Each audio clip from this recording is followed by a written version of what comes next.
Hi, guys. Okay, just taking a minute to go on a few other platforms here. Okay. Hi. Oh my God. How are you guys feeling? I would really love to hear just how you're doing in general, especially given yesterday's kind of lockdown. Yesterday, I was feeling really. I was feeling what I would consider the collective fear, kind of buzzing in the air, and really, really noticing it in my body and in my psyche. And when that kind of stuff happens, I really have to ground. I really have to get centered. And so today, and this morning, and this afternoon, I've been doing a lot of grounding. And so part of grounding is what I wanted to talk about today. This time right now that we have been given, I think it's a gift that we've all been given to be mandated to take space so that we can ground. And one of the advantages of not having our normal routine right now is basically that it takes us out of any habitual patterns of behavior or thought or emotion or even like physical patterns that maybe we've been getting into that we haven't really taken the time to evaluate to see if it really is in our highest good. And we also have been staying so busy that we haven't had time to feel our bodies and really feel maybe even our interaction or feelings with those that we love and are potentially quarantined with right now. So it can be kind of edgy for a lot of us. And so right now, the invitation, I believe, is for us to consciously choose to show up to everything that's at the table right now. So even though you may not think you have a choice, you do. You still have a choice whether to show up fully to what's happening or find another way to numb out. And a lot of people have been numbing out without even realizing it. And then now, here they are, presented with an opportunity to not numb out and to really pay attention to what's happening for them. So I work with a lot of different people. I work with people that come to therapy when a crisis hits, like right now, and that's okay. There's nothing wrong with that. But I also work with people that understand that therapy or some kind of self-help work is needed to always be there because they want to integrate along the way. They don't want to try and integrate when chaos or catastrophes in life happen, which they will. This will pass, but then something else will happen. And so the people that do ongoing therapy, in my opinion, have an easier time when things like this do occur because they've been integrating all of these parts of themselves along the way. And so something like this, they're not going to have as much to work through potentially.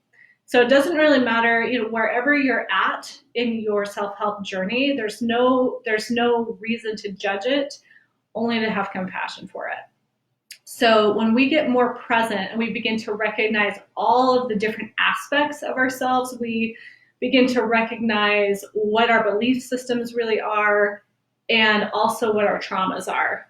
And so if you're noticing this, I would say take a minute to write down what you're noticing without any judgment. Just write down, what am I noticing in my body? What am I noticing about my eating patterns? What do I want to do when I feel anxious or depressed? What is that? And then what's the story behind it? What part of me wants a seat at the table right now? What part of me wants a voice?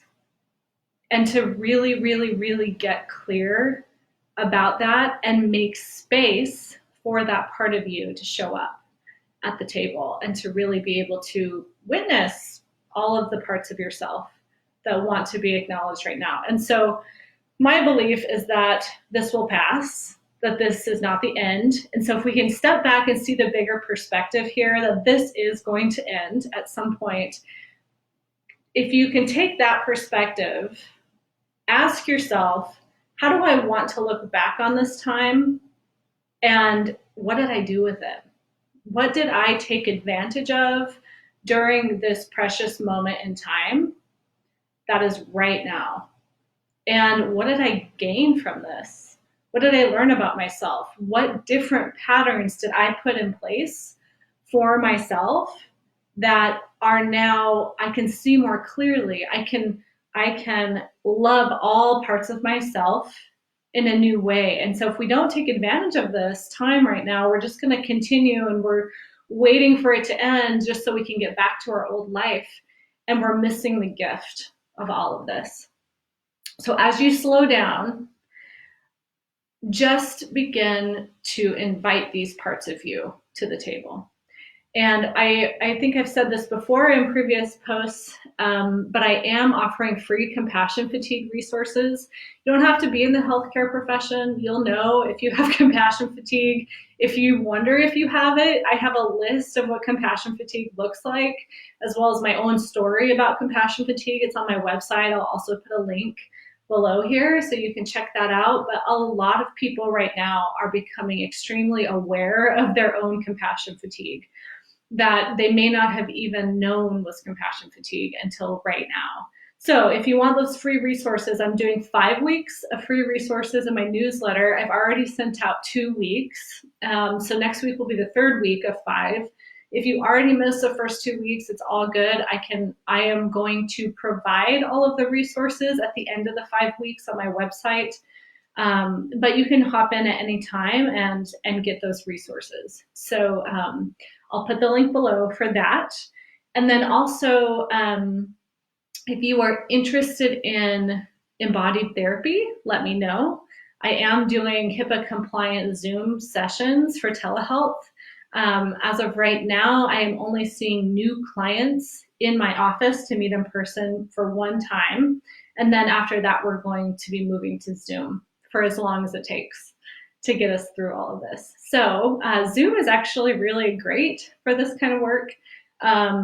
If you haven't tried it or you have maybe some apprehension about it, that's fine.